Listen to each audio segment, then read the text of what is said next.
આમ આદમી પાર્ટીના ધારાસભ્ય જે અત્યારે ભલે પોતાની પાર્ટી સાથે નથી, એમને દંડક અને પાર્ટીના બીજા હોદ્દાઓ પરથી રાજીનામું આપ્યું છે, પાર્ટીએ એમને સસ્પેન્ડ કરી દીધા છે, એ ધારાસભ્ય ઉમેશ મકવાણા એ માસ્ટર સ્ટ્રોક રમી રહ્યા છે। એક પછી એક બોટાદની જનતા એવું વિચારી રહી છે કે અમારા ધારાસભ્ય અમારી સાથે છે કે નથી। એ બધાની વચ્ચે ઉમેશભાઈ મકવાણા સતત પોતાના સોશિયલ મીડિયા પેજ પર એ જનતા માટે કામ કરી રહ્યા છે એવું સાબિત કરી રહ્યા છે। એ ભારતીય જનતા પાર્ટી સાથે જોડાશે એવા સંકેતો પણ એ પોતે આપી રહ્યા છે, સંકેત આપી રહ્યા છે। એમાં કેટલું સત્ય છે એ તો ધારાસભ્ય ઉમેશ મકવાણા જાણે છે। બોટાદની જનતા માટે એમણે શું કર્યું છે હવે એના વિશે વાત કરીશું। નમસ્કાર, આપની સાથે હું સેજલ।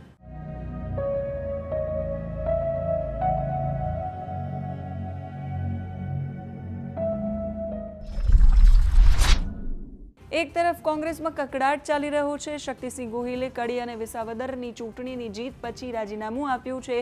વિસાવદરના ધારાસભ્ય ગોપાલભાઈ ઇટાલિયા એ સુરતની અંદર જઈને એ જનતાનો આભાર માની રહ્યા છે, અભિવાદન રેલી યોજી રહ્યા છે, બાકીની બધી પાર્ટીઓ પર એ પ્રહારો કરી રહ્યા છે। બધાની વચ્ચે એ વિધાનસભામાં જઈને શપથ ગ્રહણ કરે એ પહેલા જ ધારાસભ્ય ઉમેશ મકવાણાએ 5 પાંડવ પૂરું થવાનું ઈસુદાન ગઢવીનું સ્વપ્ન તોડી નાખ્યું।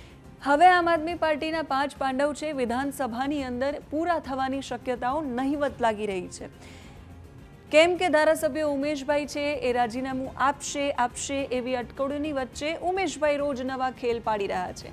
હવે શું ખેલ પાડ્યો છે બોટાદની જનતા માટે? બોટાદ જિલ્લો જાહેર થયા પછી પણ બોટાદની સમસ્યાઓ અઢળક છે। ગંદકીની સમસ્યા છે, પાણીની સમસ્યા છે, પ્રદૂષણની સમસ્યા છે, રોડ રસ્તાની સમસ્યા છે, નાગરિકો પરેશાન છે, પ્રાથમિક સુવિધાઓથી જનતા વંચિત છે અને એ સુવિધાઓ નથી, એના કારણે જનતા પરેશાન છે। ઉમેશભાઈ મકવાણા ઘણા સમયથી લડી રહ્યા છે એ બધી જ સુવિધાઓ માટે અને એવું સાબિત કરી રહ્યા છે કે ભારતીય જનતા પાર્ટીના જે ધારાસભ્યો છે એ પાર્ટીમાં હોવા છતાંય નથી કરતા એટલું કામ હું બોટાદની જનતા માટે કરી રહ્યો છું। અને મુખ્યમંત્રીએ એમણે જે વિનંતી કરી હતી એ વિનંતીને માન્ય પણ રાખી છે। એટલે હવે એવો સંકેત મળી રહ્યો છે કે ઉમેશભાઈ મકવાણા જે પણ કંઈ કરી રહ્યા છે એ એમનેમ નથી થઈ રહ્યું, એની પાછળ કોઈ મોટા નેતાનો દોરી સંચાર છે ભારતીય જનતા પાર્ટીનું, એવું પણ કહેવાઈ રહ્યું છે। અને આ જ બધા કામોને લીધે ઉમેશભાઈ જઈ રહ્યા છે ભારતીય જનતા પાર્ટીમાં, એવું પણ ચર્ચાઈ રહ્યું છે। એ બધાની વચ્ચે વાત કરીએ બોટાદની જનતા માટે ઉમેશભાઈએ શું કર્યું। બોટાદની જનતા માટે ઉમેશભાઈ રિંગ રોડ લઈને આવ્યા છે। ટૂંક જ સમયમાં ઓથોરિટી સર્વેની શરૂઆત પણ કરી દેશે।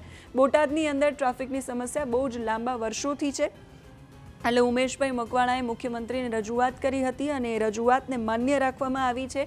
ટ્રાફિકની સમસ્યા જે જનતાને માથાનો દુખાવો બની હતી એ માથાનો દુખાવો હવે એનું સોલ્યુશન ઉમેશભાઈ લઈને આવ્યા છે, એટલે ટ્રાફિકની સમસ્યાનું નિવારણ થશે।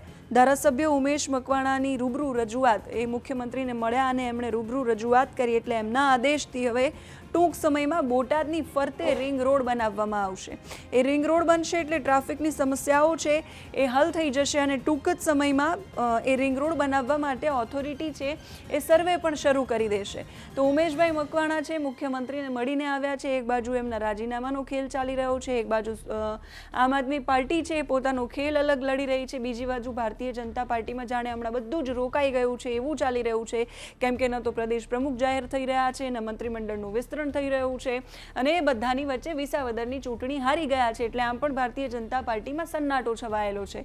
એ સન્નાટાની વચ્ચે ઉમેશભાઈ છે કે જે નવા ખેલ પાડી રહ્યા છે, એટલે એવી ચર્ચા છે કે ઉમેશભાઈની પાછળ કોઈનો દોરી સંચાર છે, એ ભારતીય જનતા પાર્ટીના કયા નેતા છે કે જે દોરી સંચાર કરી રહ્યા છે। અને જો નથી કરી રહ્યા તો ઉમેશભાઈ પોતે એવું સાબિત કરી રહ્યા છે બોટાદની જનતા સમક્ષ કે હું હજુ એ જનતાનો છું, પાર્ટીનો છું કે નહીં એ ખબર નથી, પણ જનતાનો તો ચોક્કસથી છું અને જનતા માટે કામ કરી રહ્યો છું।